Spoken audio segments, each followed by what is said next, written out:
Good morning, 7th graders. It's week 3 of distance learning, and I'm here to read aloud your worksheets for the week. A couple of reminders. If you are finished with your worksheets, you may wait until the end of April and turn those in up at the middle school, or you can simply take a picture of them and email them to me or text them to me. Every one of you picked up a packet, so you should all have my cell phone number so you can send that to me via text. It'd be great. I also need to hear from you once a week, so please return my calls and texts or email me so I can check in and see how you're doing, okay? Now let's get forward to reading this thing. All right, we are still doing a predicting focus, and we are still working on recurring nightmare.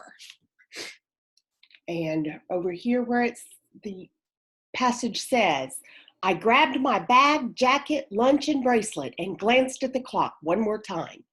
Dang, I have to hustle if I'm going to catch this bus, I said to myself. Arms full and heart beating fast, I flung open the front door to run down to the bus stop. As I hesitated for a second to unlock the screen door, I felt something drop onto my head. I suspiciously reached toward the spot on my head as though it were a reflex. And boy, did I regret it. The biggest, baddest, and most gruesome banana spider had spindled down from the door jamb, gently taking its place on my head. Questions. What might happen next in the story? A, the narrator screams. B, the narrator laughs. C, the narrator ignores the spider. Or D, the spider becomes a nice pet. Question 2, how do you think the story will end? A, the narrator names the spider. B, the spider starts talking. C, the narrator wakes up from her dream. Or D, the narrator learns to love spiders. Question 3, what else do you think might happen next in the story? Give me a quick sentence. Tell me what you predict. Number 4, make a list of things you might do next if this was your recurring nightmare. You're going to answer that up here on the next page in the challenge section. All right, 2.5 predicting focus. I can look for clues in a text to help me make predictions. My items exploded from my arms as I spun in circles, screaming so loudly that the windows shook and the neighbors cautiously peeked from their front porch to observe the commotion. My tornado reaction flung the spider into the sink, and I ran with lightning speed as my adrenaline pumped to catch the bus quickly approaching the stop. That's right, I left the spider in the sink. Then I woke up. That moment is always where I come out of the dream. I fight the return to slumber because I don't want to ever find out what became of the banana spider in the sink. So, Mr. Wilson, thanks, but no thanks. Next time, the quiz better be a surprise. Question 1, what does the narrator think of pop quizzes? A, they are easy. B, keep them a surprise. C, they should never be a surprise. Or D, they are fun. Question 2, how do you think the narrator feels about insects? A, excited. B, fearful. C, happy. Or D, courageous. Question 3, what do you think will happen the next time there is a pop quiz? Give me a quick sentence. Let me know what you think. And the challenge for number 4, make a list of things that you have a fear or phobia about. You're going to answer that on the next page right here. All right, next one. We are moving on to inferring. Remember, making an inference means that you are trying to figure out what the author is trying to tell you, because he doesn't actually tell you. You're going to use your clues from the text so you can guess what it is that he is trying to tell you. The name of this passage is Just Your Average Chia. My full name is Jade Cleotha Grace Jones, but everyone from school calls me Cha-Cha. I'm one of the most ordinary kids I know, aside from my silly nickname. I am average height, average weight, and average intelligence. I do normal teen stuff, hang with friends, talk about boys, check my IG and Snap, and try to avoid any situation that might make me a viral thread on everyone's phones. I do have one amazingly unique quality, though.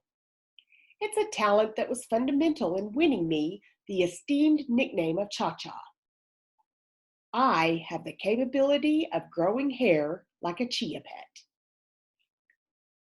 Question 1. What did you learn about Jade so far?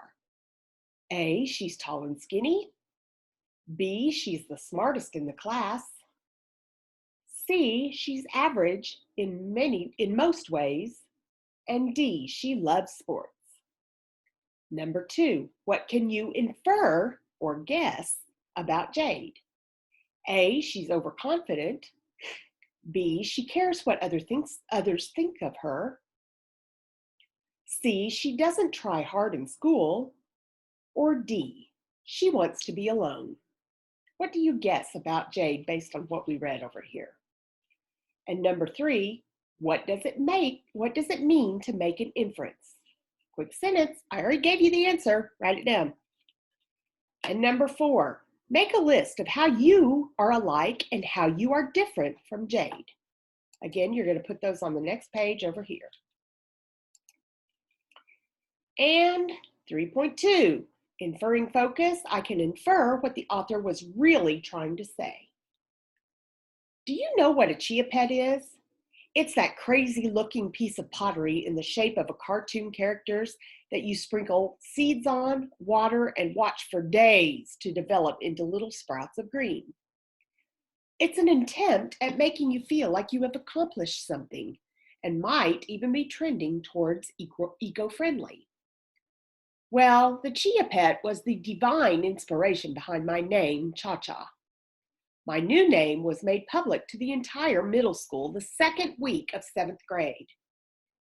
It was an oppressively steamy day with the kind of gross, stagnant air that leaves condensation on the windows and fogs your glasses up when you walk into it. Question 1. What word best describes an oppressively steamy day? What do you think that means? Do you think it means dry, frigid, sunny, or humid? Question 2. What do you think the author really meant by divine inspiration? Do you think that meant that it happened on purpose? It was meant to be? It should never happen? Or D, was a total lie? Question 3. What was the author really trying to get readers to understand? Give me a quick sentence. Tell me what you think. And number 4, list a few nicknames you'd like for yourself. Circle your favorite and tell why you like it. Again, that will be answered over here on the next page. All right, that's it for this week. Email me, text me, call me. Need to hear from you. Hope you're all staying safe. Talk to you next week.